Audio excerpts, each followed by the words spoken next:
आमदार आपल्या भेटीला उपक्रमातून देवेंद्र कोठे यांनी रविवारी शेकडो नागरिकांच्या थेट भेटी घेतल्या। विकास कामांची प्रत्यक्ष पाहणी करण्यासाठी तसेच नागरिकांच्या अडचणी जाणून घेऊन त्यांच्याशी थेट संवाद करण्यासाठी आमदार देवेंद्र कोठे यांनी तिसऱ्यांदा आमदार आपल्या भेटीला हा उपक्रम राबवला।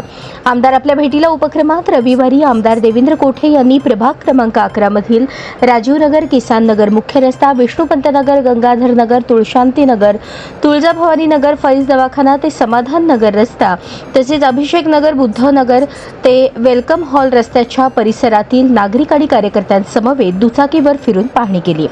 शहर मध्य मतदारसंघासाठी शासनाच्या 2024-25च्या निधीतून आमदार देवेंद्र कोठे यांनी 12 कोटी रुपयांचा निधी खेचून आणला। या निधीतून वरील परिसरातील अनेक रस्त्यांची कामे करण्यात येणार आहेत। यातील तब्बल 3 कोटी रुपयांची कामे प्रभाग क्रमांक 11च्या परिसरात करण्यात येणार आहेत। यावेळी आमदार देवेंद्र कोठे म्हणाले, प्रभाग क्रमांक 11 मधून माजी महापौर स्वर्गवासी महेश कोठे, माजी नगरसेवक राजकुमार हंचाटे, अनिता रामदास मगर यांना नागरिकांनी नगरसेवक म्हणून काम करण्याची संधी दिली। या काळात त्यांनी परिसराचा विकास करण्याचा प्रयत्न केला, परंतु मागील 15 वर्षांमध्ये प्रभाग क्रमांक 11 आणि परिसरातील नागरिकांना विकासाच्या बाबतीत वनवास भोगावा लागला आहे। हा परिसर विकास कामांपासून सुमारे 2 दशके वंचित राहिल्याने या भागाला भरघोस निधी देण्याचा निश्चय केला आहे।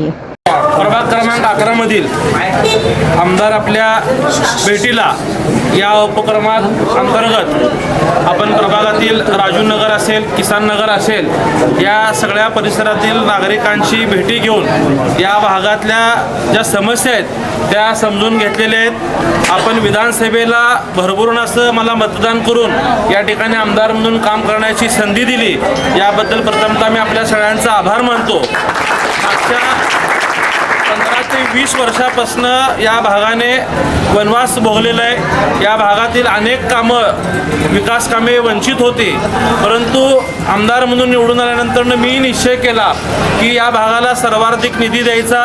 त्यासाठी मग या भागातील सगळे माजी नगरसेवक असतील, भाजपाचे सगळे प्रमुख पदाधिकारी असतील किंवा नागरिकांनी थेट माझ्या देवेतने या लोकसंवाद कार्यक्रमात येऊन भेटी देऊन ज्या ज्या गोष्टीचं मला निवेदन दिलं ती सगळे कामं आपण प्राधान्याने मंजूर करून घेण्याचे प्रयत्न केले। 24-25 या वर्षात जवळपास 12 कोटी रुपयाचा बोनस निधी मला मुख्यमंत्री देवेंद्र फडणवीस साहेब व पालकमंत्री जयकुमार गोरे साहेबांच्या माध्यमातून मिळाल्यानंतरनं जवळपास या प्रभाग 11ला आपण 3 ते 3.5 कोटी रुपयाची निधीची तरतूद केलेली आहे। यात ही सगळे मोठे रस्ते मंजूर झालेले आहेत। आपल्या या महादेव मंदिरापर्यंत येणारा रस्ता देखील आपण मंजूर केलेला आहे। याच्या व्यतिरिक्त आणखीन काही जे काय कामं आपल्या माध्यमातून सुचवली जातील ते येणाऱ्या चालू वर्षाच्या बजेटमध्ये घेण्याचा आपण निश्चितच प्रयत्न करूयात। तुम्ही सगळे नागरिक सुजाण आहात, ज्या गोष्टीचं प्राधान्यक्रम असायला हवं ती कामे आपण प्राधान्याने सुचवावी, त्या प्राधान्यक्रमाने आपण ती पूर्ण करून देण्याची जबाबदारी तुमचा हक्काचा आमदार म्हणून माझी असेल हा विश्वास आपल्याला देतो। आपण माझ्यापर्यंत कामं पोचवली तरी चालतील किंवा आपल्या भाजपाचे जे पदाधिकारी आहेत, या भागाचे जे माजी नगरसेवक असतील, कुठल्याही भारतीय जनता पार्टीच्या सहकार्यापर्यंत जर तुम्ही कामं पोचवली तर ती निश्चित माझ्यापर्यंत पोचतील आणि ती कामं पूर्ण करून देण्यासाठी मी प्रामाणिक प्रयत्न करेल। हे मी महादेवाच्या साक्षीने, वाई जगदंबेच्या साक्षीने आपल्या सगळ्यांना शब्द देतो आणि या ठिकाणी थांबतो। धन्यवाद।